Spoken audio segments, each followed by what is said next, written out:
അല്ലേ?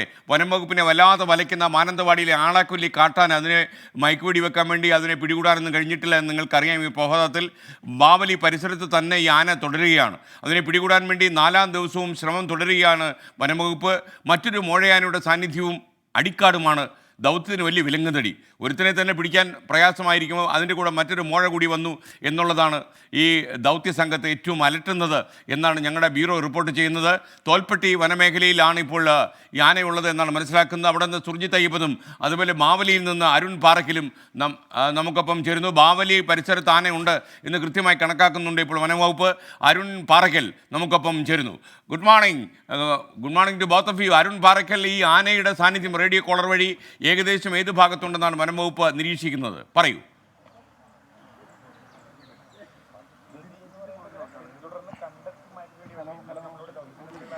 S K, good morning. ഇന്നിപ്പോൾ 4-ാമത്തെ ദിവസമാണ്. വനം വകുപ്പിനെ ആകെ ദുഷ്കരമാക്കിയ ശ്രമകരമായൊരു ദൗത്യമാണ് ഈ ആനയെ പിടികൂടുക.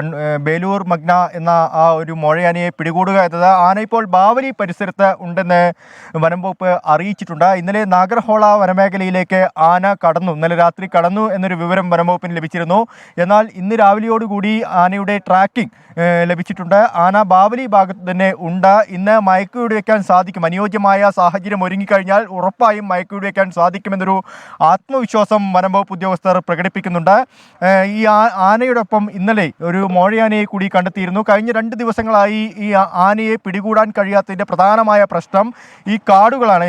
ഈ കാടിനകത്താണ് ആനയുള്ളത്. മാത്രമല്ല, ഈ വനം വകുപ്പ് ഉദ്യോഗസ്ഥർക്കും കുങ്കിയാനകൾക്കും കാടിനകത്തേക്ക് പ്രവേശിക്കുന്നതിൽ ചില പരിമിതികളുണ്ട്. അതായത് അടിക്കാടുകൾ, ഇടതൂർന്ന അടിക്കാടുകൾ, അത് ഈ 3 ആൾ പൊക്കത്തിലൊക്കെയാണ്, മുൾക്കാടുകളാണ്. അതിനകത്തേക്ക് ഇതൊക്കെ വകഞ്ഞു മാറ്റിക്കൊണ്ട് ഈ മോഴയാനയുടെ അടുത്തേക്ക്, ബേലൂർ മഗ്നയുടെ അടുത്തേക്ക് എത്തുമ്പോഴേക്കും ഈ ആന മറ്റൊരു ദിശയിലേക്ക്, മറ്റൊരു ഭാഗത്തേക്ക് അതിവേഗത്തിൽ മാറുന്ന ഒരു സാഹചര്യമാണ് കഴിഞ്ഞ 2 ദിവസങ്ങളായി ഉണ്ടായിരുന്നത്. കഴിഞ്ഞ ദിവസങ്ങളിൽ 3 ആനകളെയൊപ്പം ഈ ആനയെ കണ്ടിരുന്നു. ഇന്നലെ വൈകുന്നേരത്തോടു കൂടി ഒരു മോഴയുമായി ഒരുമിച്ച് പോകുന്ന ദൃശ്യങ്ങളും പുറത്തു വന്നിരുന്നു. അത്തരത്തിലുള്ള ദുഷ്കരമായ ഒരു സാഹചര്യമാണ് നിലവിലുള്ളത്. എന്തായാലും ഇന്ന് മയക്കുവെടി വെക്കാൻ കഴിയുമെന്നൊരു ആത്മവിശ്വാസം പ്രകടിപ്പിക്കുന്നുണ്ട്. നല്ല കോടയുണ്ട്, നമുക്ക് ആ ദൃശ്യങ്ങളിൽ കാണാവുന്ന പോലെ തന്നെ നല്ല കോടയുണ്ട്. 5:30 ഈ ദൗത്യം ആരംഭിക്കുമെന്നായിരുന്നു വനം വകുപ്പ് നേരത്തെ അറിയിച്ചിരുന്നത്. പക്ഷേ ഈ കോട ഇറങ്ങാതെ ആ വനത്തിനകത്തേക്ക് കയറാൻ പറ്റാത്തൊരു സാഹചര്യമാണ്. ഇപ്പോൾ അല്പസമയം മുൻപാണ് ഈ ട്രാക്കിംഗ് ടീമും RRT സംഘവും ഒക്കെ കാടിനകത്തേക്ക് പ്രവേശിച്ചിട്ടുള്ളത്. എന്തായാലും ബാവലിയിൽ തന്നെ ഈ ആന ഉണ്ട് എന്നൊരു വിവരം നമുക്ക് ലഭിച്ചിട്ടുണ്ട്. ബാവലി കർണാടക കേരള അതിർത്തിയാണ്. ഇപ്പോൾ നമ്മൾ നിൽക്കുന്നത് ബാവലിയിലെ ടിമ്പർ ഡിപ്പോയിലാണ്. ഇവിടെ തന്നെയാണ് കുങ്കിയാനകളെയൊക്കെ ഇപ്പോൾ നിർത്തിയിട്ടുള്ളത്. അല്പസമയത്തിനകം, അതായത് 8 മണിയോടുകൂടി തന്നെ ഈ കുങ്കിയാനകളെയും കാട്ടിലേക്ക് കയറ്റുമെന്നാണ് SKN മനസ്സിലാക്കുന്നത്. ഇപ്പോൾ നമുക്ക് ആ ദൃശ്യങ്ങളിൽ കാണാവുന്നത് കോന്നി സുരേന്ദ്രനാണ്. തൊട്ടപ്പുറത്ത് സൂര്യനുണ്ട്, വിക്രമുണ്ട്, ഭരത്തുണ്ട്. അങ്ങനെ 4 കുങ്കിയാനകളാണ് പ്രധാനമായും ഈ ദൗത്യത്തിനായി എത്തിച്ചിട്ടുള്ളത്. RRT സംഘം, 200-ലധികം വരുന്ന RRT സംഘം കാടിനകത്തേക്ക് അല്പസമയത്തിനകം തന്നെ പ്രവേശിക്കും. ഇപ്പോൾ ട്രാക്കിംഗ് ടീം അല്പസമയം മുൻപാണ് SKN ഈ കാടിനകത്തേക്ക് പ്രവേശിച്ചത്. നല്ല കോടയാണ്, അതാണ് ഇപ്പോൾ നിലവിൽ രാവിലത്തെ ഒരു പ്രതിസന്ധിക്ക് കാരണം. മറ്റൊന്ന്, ഇടതൂർന്ന മുൾക്കാടുകൾ, ആ മുൾക്കാടുകൾ വകഞ്ഞു മാറ്റിക്കൊണ്ട് ഈ ആനയുടെ അടുത്തെത്തുക എന്നതാണ് ശ്രമകരമായ ദൗത്യം. എന്തായാലും ഡാർട്ടിംഗ് ഉടൻ തന്നെ ഉണ്ടാകുമെന്ന് നമുക്ക് പ്രതീക്ഷിക്കാം. SKN നമുക്കൊപ്പം ചേർന്ന് അരുൺ പാറയ്ക്കലാണ്. ബാവലിയിൽ നിന്ന്, അവിടെ പരിസരത്ത് ആനയുണ്ടെന്നൊരു ധാരണയിലാണ് കാര്യങ്ങൾ പോകുന്നത്. ഇപ്പോൾ തോൽപ്പെട്ടി വനമേഖലയിൽ നിന്ന് നമുക്കൊപ്പം സുർജിത്ത് അയ്യപ്പത്ത് കൂടി ചേരുന്നു. കുറച്ച് ദിവസങ്ങളായി നിങ്ങൾക്കറിയാം ഈ ആനയുടെ പിന്നാലെയാണ് വനം വകുപ്പെങ്കിൽ അതിൻ്റെ പിന്നാലെ തന്നെ സുർജിത്ത് അയ്യപ്പത്തും ഉണ്ട് എന്നുള്ളതാണ് യാഥാർത്ഥ്യം. രാപ്പകൽ ഭേദമന്യേ സുർജിത്ത് ഈ ആനദൗത്യത്തിൻ്റെ പിന്നാലെ ഓരോ ദൃശ്യവും നഷ്ടപ്പെടാതെ നമുക്കൊപ്പം ചേർന്ന് നൽകുന്നു. അപ്പോൾ സുർജിത്ത് ചേരുന്നു. Surjit, good morning. സുർജിത്ത്, ഇന്ന് വാലന്റൈൻ ദിനമാണ്. ഈ ദിനത്തിലാണ് നമ്മൾ ഇതൊക്കെ ചർച്ച ചെയ്യുന്നത്. അപ്പോൾ പറയൂ സുർജിത്ത്, ഏറ്റവും ലേറ്റസ്റ്റ് ആയ അപ്ഡേറ്റ്സ് ഈ കാര്യത്തിൽ എന്താണ്? ഏത് സ്ഥലത്താണ് റേഡിയോ കോളർ സിഗ്നൽ വഴി ഈ ആനയുണ്ടെന്ന് കണ്ടെത്തിയിരിക്കുന്നത്? മാത്രമല്ല, ഈ മറ്റൊരു ആനയെ കൂടി കണ്ടു, അത് കൂടുതൽ സങ്കീർണമാക്കുന്നു കാര്യങ്ങൾ. അതിൻ്റെ വിവരം കൂടി പറയൂ.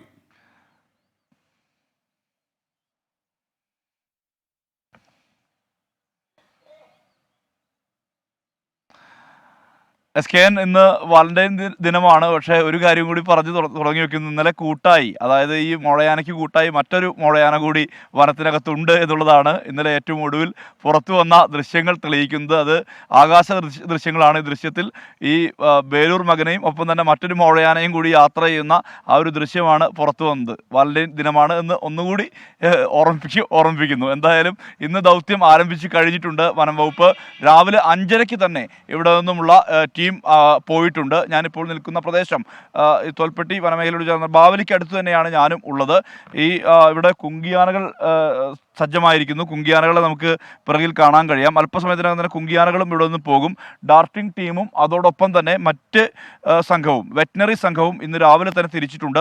മൂടൽമഞ്ഞ് മാറുന്ന ഘട്ടത്തിൽ തന്നെ ഈ മിഷൻ ആരംഭിക്കും. അതായത് ഇപ്പോൾ കനത്ത മൂടൽമഞ്ഞ് ഈ തോൽപ്പെട്ടി നാഗർഹോളെ വനമേഖലയിലുണ്ട്. ഇന്നലെ രാത്രി ഒടുവിൽ സിഗ്നൽ ലഭിച്ചത് ഈ ബാവലി മേഖലയിൽ നിന്നാണ്. ഇന്ന് പുലർച്ചെയും ആ സിഗ്നൽ ലഭിച്ചത് ബാവലി മേഖലയിൽ നിന്നാണ്. സ്വാഭാവികമായും ഈ വനത്തോട് കർണാടകയോട് ചേർന്ന് കിടക്കുന്ന വനമേഖലയിൽ തന്നെയാണ് ഉള്ളത്.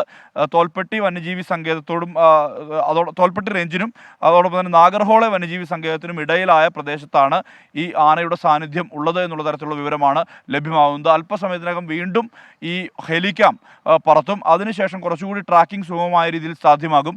അതിനുശേഷമാകും ഇതിനെ കണ്ടെത്താനുള്ള ശ്രമവും ഒപ്പം തന്നെ മയക്കുപിടി വെക്കാനുള്ള നീക്കവും ഉണ്ടാവുക. വനം വകുപ്പിന് മുന്നിൽ മറ്റൊരു ഓപ്ഷൻ ഇല്ല. അവരുടെ ഒറ്റ അജണ്ട അതിനെ മയക്കുപിടി വെക്കുക എന്നുള്ളത് മാത്രമാണ്. തിരികെ കാട്ടിലേക്ക് അയക്കുക എന്നുള്ള ദൗത്യം ഒരിക്കലുമില്ല. കാരണം ഇതൊരു അപകടകാരിയായ ആനയാണ്.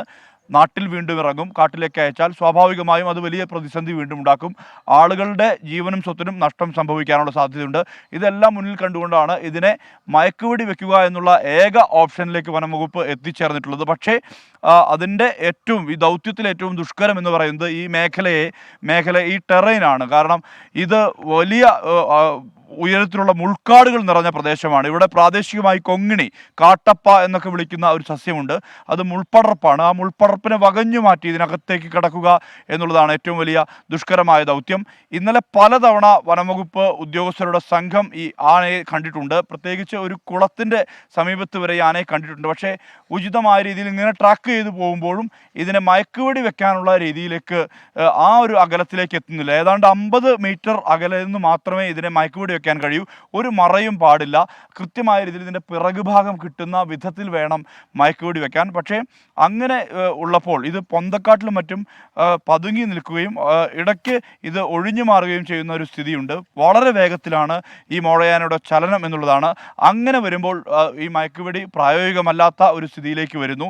2 തവണ ശ്രമിച്ചതാണ് ഇന്നലെ 11:30-ക്കും അതോടൊപ്പം തന്നെ വൈകിട്ട് 4:30-ക്കുമാണ് മയക്കുവെടി വെക്കാനുള്ള ഒരു നീക്കം നടന്നത്. പക്ഷേ അത് വിജയം കണ്ടില്ല. അതിന് കാരണം പ്രധാനമായും ഈ RRT സംഘം ഉൾപ്പെടെ വ്യക്തമാക്കുന്നത് ഇത് പതുങ്ങി നിൽക്കുന്ന സ്ഥിതിയാണ് ഉള്ളത്. അതായത് ഈ പൊന്തക്കാടിനുള്ളിൽ പതുങ്ങി നിൽക്കുന്ന സ്ഥിതിയാണുള്ളത്. ഒരു അറ പോലും ഇല്ലാതെ കിട്ടണം. പക്ഷേ അങ്ങനെ ഈ ഇലകളുടെയും മറ്റും മുൾപ്പടർപ്പിൻ്റെയും എല്ലാം തന്നെ മറയിലാണ് ഇത് നിൽക്കുന്നത്. അതുകൊണ്ട് തന്നെ മയക്കുവെടി വെച്ചാൽ അത് വിജയം കാണില്ല എന്നുള്ളത് കൊണ്ട് തന്നെയാണ് ഇത് വെക്കാൻ കഴിയാത്തത്. ഇന്ന് അത് സാധ്യമാകുമോ എന്നുള്ള ഒരു അന്വേഷണമാണ് വനം വകുപ്പ് നടത്തുന്നത്. ഉന്നത ഉദ്യോഗസ്ഥരെല്ലാം തന്നെ അല്പസമയത്തിനകം എത്തും. ഇന്ന് കേന്ദ്രീകരണം നടക്കുന്നത് ബാവലിയിലാണ്. ബാവലിയിൽ നിന്ന് ഈ കുങ്കിയാനകളെ മുഴുവൻ പൂർണ്ണമായും വനത്തിനകത്തേക്ക് ഇന്ന് രാവിലെ തന്നെ കൊണ്ടുപോകും. പിന്നീട് ഇവയെ ഉപയോഗിച്ചുകൊണ്ട് ഇന്നലെയും ഈ കുങ്കിയാനകളെ ഉപയോഗിച്ചുകൊണ്ടുള്ള ചേസിങ് നടന്നിരുന്നു. ആ ചേസിങ് നടന്നപ്പോൾ പോലും അത് കൃത്യമായി കിട്ടാത്ത ഒരു സ്ഥിതി ഉണ്ടായിട്ടുണ്ട് എന്നുള്ളതാണ് പ്രതിസന്ധി. പക്ഷേ ഇന്നത് മറികടക്കാൻ കഴിയുമെന്നുള്ള പ്രതീക്ഷയാണ് വനംവകുപ്പിനെ സംബന്ധിച്ച് ഉള്ളത്. എന്തായാലും ഉന്നത ഉദ്യോഗസ്ഥരെല്ലാം തന്നെ ഇവിടേക്ക് DFOമാർ അതോടൊപ്പം തന്നെ CCF അടക്കമുള്ള ഉദ്യോഗസ്ഥർ ഈ മേഖലയിലേക്ക് എത്തുന്നുണ്ട്. അവരുടെ നേതൃത്വത്തിൽ ഇനി കൂടിയാലോചനകൾ നടത്തും. ഇന്നത്തെ മിഷൻ സംബന്ധിച്ചുള്ള ഒരു അന്തിമ ധാരണ ഉണ്ടാക്കും. ആ അന്തിമ ധാരണയ്ക്കൊടുവിലാകും ഇങ്ങനെ മയക്കുവെടി വെക്കാനുള്ള ഒരു ശ്രമത്തിൻ്റെ ഭാഗമായുള്ള നീക്കം നടക്കുക. ഇന്ന് രാവിലെ തന്നെ RRT സംഘം അതോടൊപ്പം തന്നെ ട്രാക്കിംഗ് ടീം ആദ്യം പോയി. 5:30-ഓടുകൂടി തന്നെ ട്രാക്കിംഗ് ടീം പുറപ്പെട്ടു. ബാവലിയിൽ നിന്നാണ് ഏറ്റവും ഒടുവിലെ സിഗ്നൽ. ഇന്നലെ വൈകിട്ട് നാഗർഹോളെ വനത്തിൻ്റെ ഭാഗമായുള്ള പ്രദേശത്ത് നിന്ന് സിഗ്നൽ ലഭിച്ചിരുന്നു. അത് വലിയ ആശങ്കയ്ക്ക് കാരണമായിരുന്നു. കാരണം ഇത് കർണാടക വനത്തിലേക്ക് കയറിപ്പോയാൽ പിന്നെ അവരുടെ അധികാര പരിധിയാണ്. സ്വാഭാവികമായും കേരളത്തിൻ്റെ വനം വകുപ്പിന് ഇടപെടുന്നതിൽ പരിമിതിയുണ്ട്. പക്ഷേ പിന്നീട് അല്പം കഴിഞ്ഞപ്പോൾ ഇതിൻ്റെ സിഗ്നൽ ഇവിടേക്ക് മാറിയിട്ടുണ്ട്. അതായത് കേരളത്തിൻ്റെ ഭാഗമായിട്ടുള്ള തോൽപ്പെട്ടിയുടെ ഭാഗമായിട്ടുള്ള പ്രദേശത്തേക്ക് മാറിയിട്ടുണ്ട്.